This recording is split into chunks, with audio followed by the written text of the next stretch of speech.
de pouvoir vous partager quelques mots de la parole de Dieu. Amen.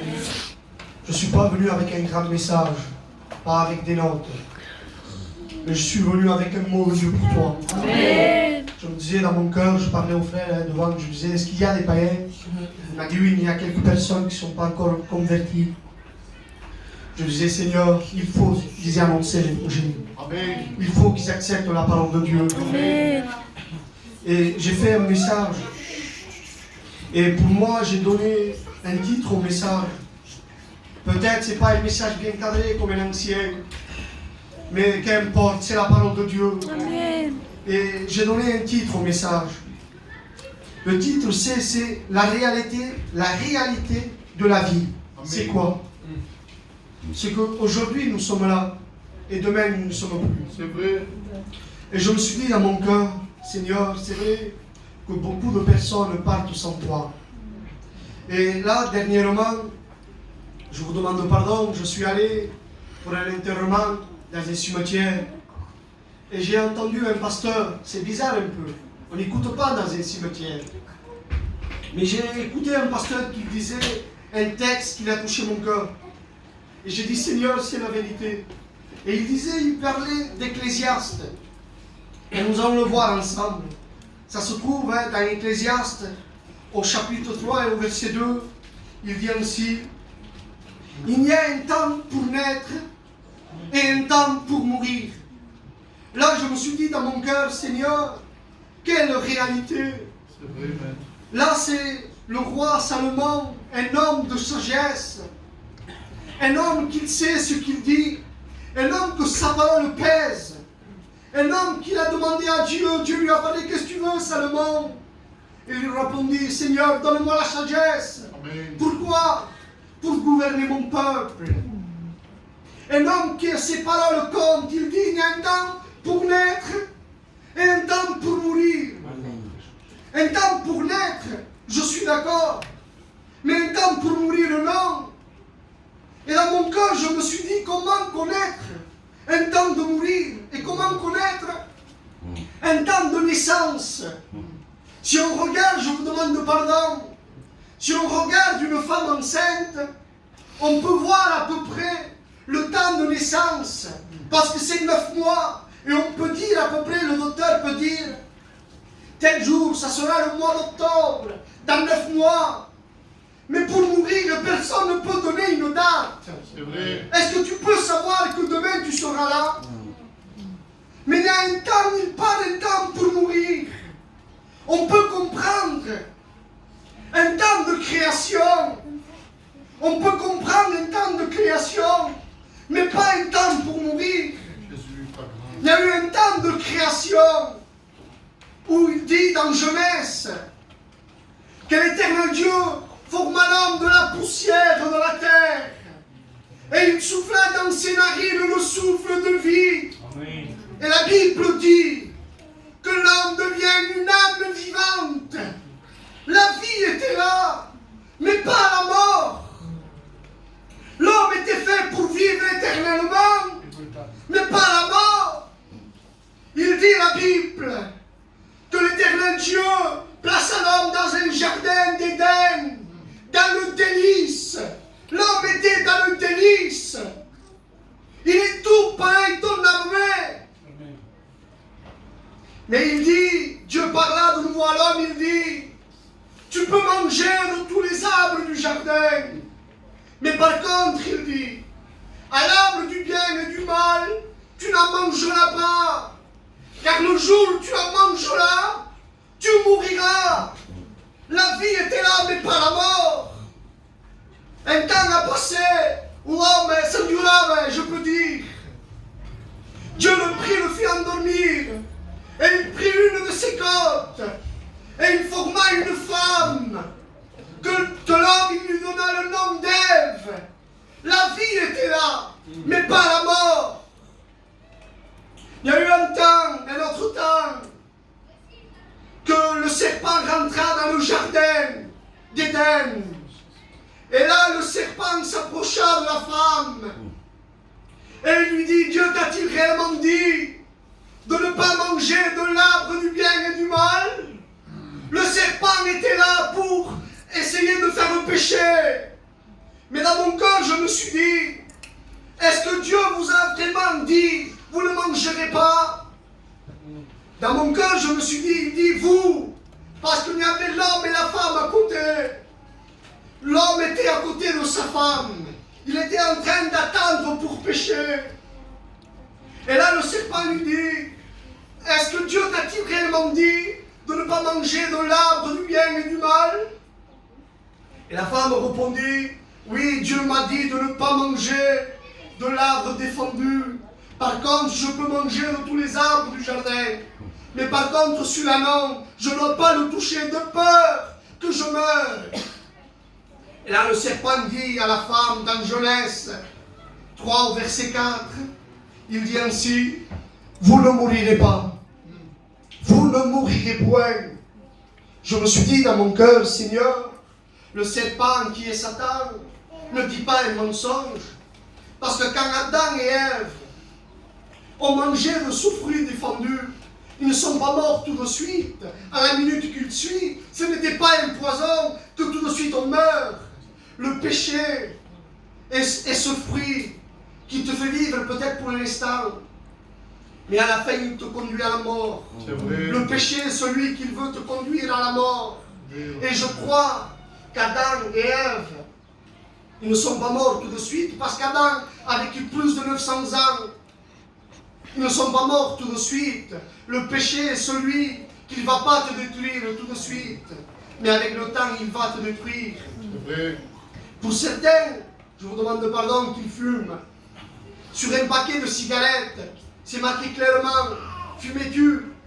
Et certains, quand ils fument, ils ne sont pas morts tout de suite. Mais après de fumer, ça vient quoi? Il vient une maladie et il meurt. C'est ainsi le péché. Le péché est une maladie qui ne peut pas t'amener à la vie. Non, il veut t'amener à la mort. Et je me suis dit dans mon cœur, voilà de quelle manière la mort est rentrée dans le monde. Il dit la parole de Dieu dans Romains 5 au verset 12.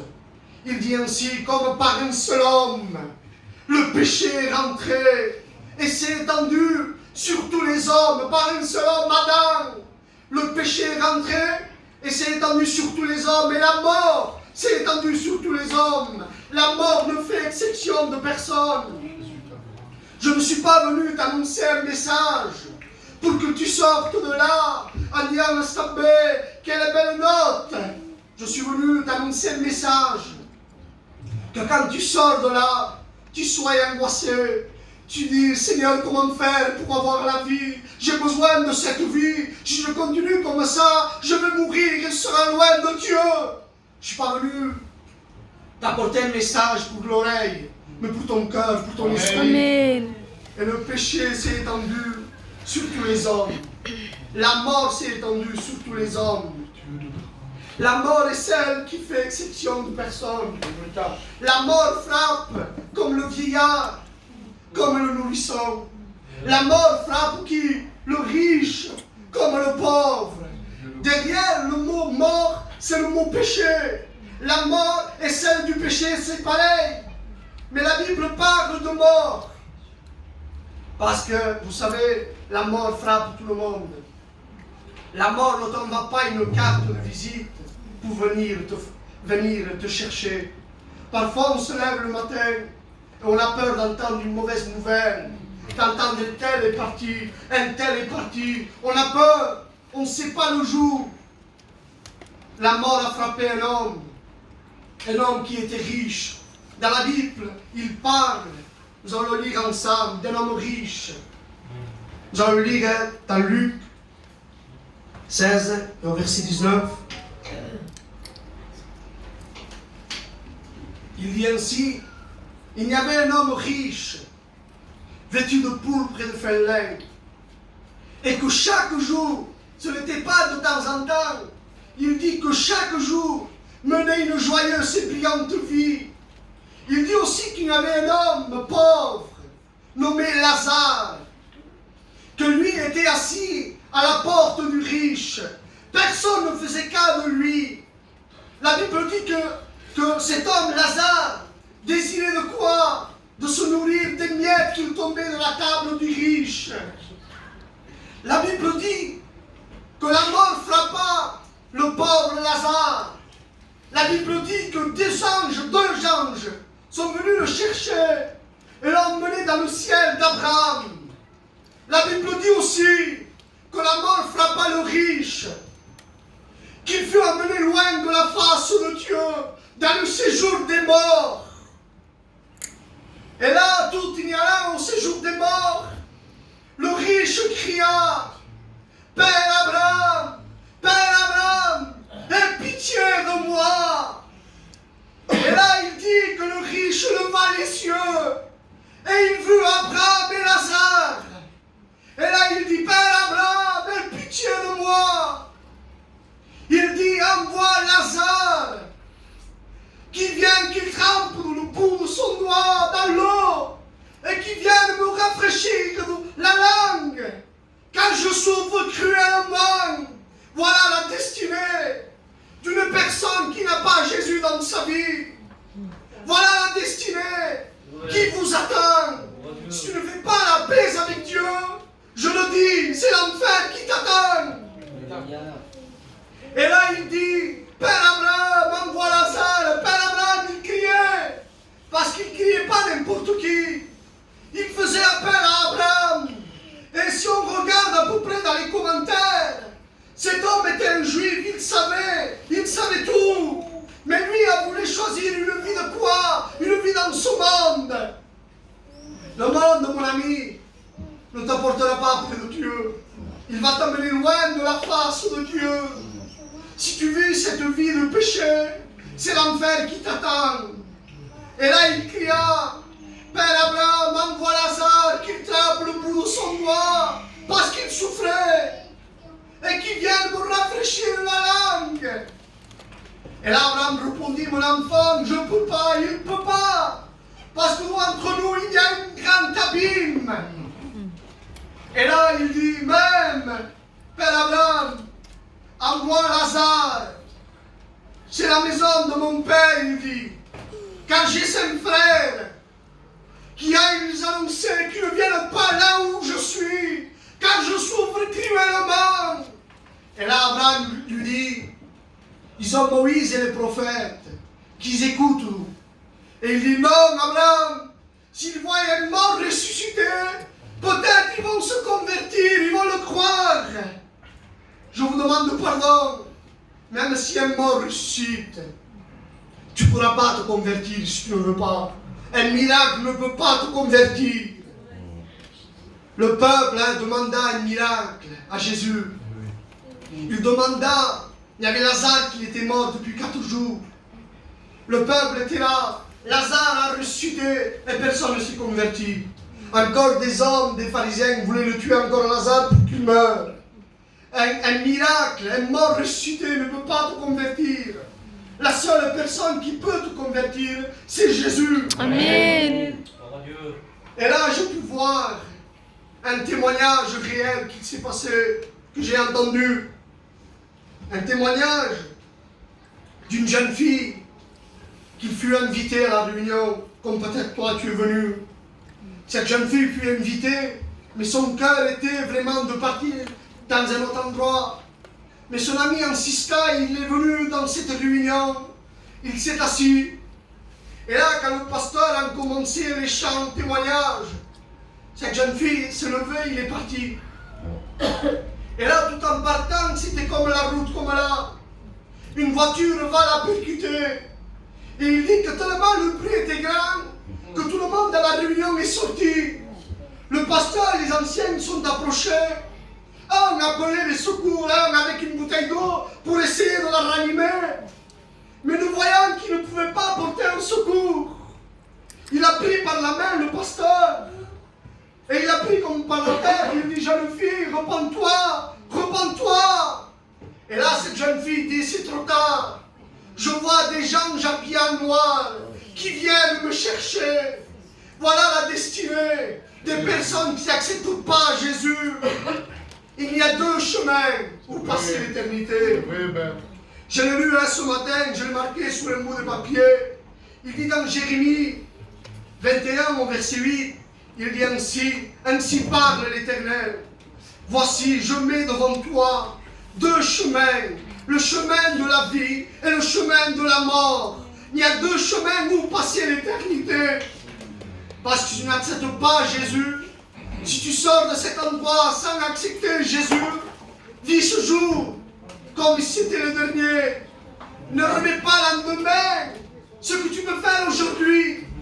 Accepte Jésus. Amen. Je te le dis. Vis ce jour comme si c'était le dernier. Que Dieu te garde. Que Dieu te prête vie. Mais si Dieu revient, est-ce que tu es sauvé? Est-ce que tu peux partir avec lui? Vis ce jour comme si c'était le dernier. Et là, je peux voir comment le péché est celui qui le détruit. Le péché, en étant consommé, il dit, la parole de Dieu produit la mort. Tu consommes le péché, il te produit la mort. Le péché est celui qui va t'amener à la mort. Mais comment faire pour être sauvé? Quelle est la solution? Tu as besoin de quoi? Tu as besoin d'une réunion? Tu n'as pas besoin d'une réunion. Tu as besoin de Jésus. Amen. Et j'ai pu voir en toi-même, je me suis dit, Seigneur, les païens meurent, mais les chrétiens aussi meurent. Les païens, tu peux me dire oui, les païens meurent, mais les chrétiens aussi meurent. Mais c'est différent pour un chrétien. Il y a toute une différence. Quand un chrétien meurt, il ne meurt pas. La Bible dit qu'il dort. Quand les pharisiens, je crois à peu près, qu'ils ont pris Étienne, qui l'ont amené pour le lapider, la Bible dit, il ne dit pas mort. Il dit Étienne s'endormit. Voilà la destinée de nous qui nous attend. Si moi je pars de cette terre, je sais que je vais près de Dieu et que je dors, je ne suis pas mort. Il y a deux destinées, il y a deux endroits où passer l'éternité. Mais comment faire pour te sauver? Quelle est la solution pour toi? Quelle est cette solution? C'est Jésus. Amen. Et j'ai pu voir qu'il y a eu aussi, lui qui était créateur, lui qui était dans le ciel, il a eu aussi un temps pour naître sur une femme Marie. Lui qui était créateur, qui était Dieu lui-même. Lui, il n'a pas de temps, mais il est venu sur terre. Il a eu un temps de naissance. Il a eu un temps pour mourir. Mais sa mort à lui est différente. Sa mort des hommes n'apporte rien. Quand quelqu'un meurt, je vous demande pardon, n'apporte pas la vie.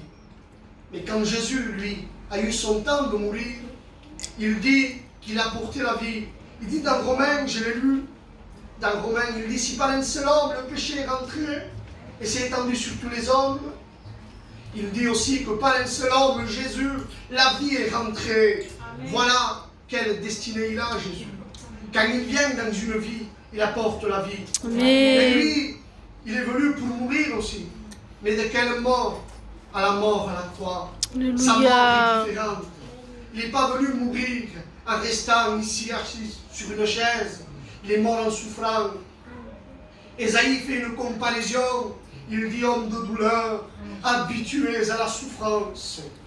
On l'a frappé, on l'a humilié pour toi. On l'a cloué sur une croix et il est mort. Mais je me suis dit dans mon cœur, Seigneur, tu n'as pas eu juste un temps pour mourir, mais bien plus.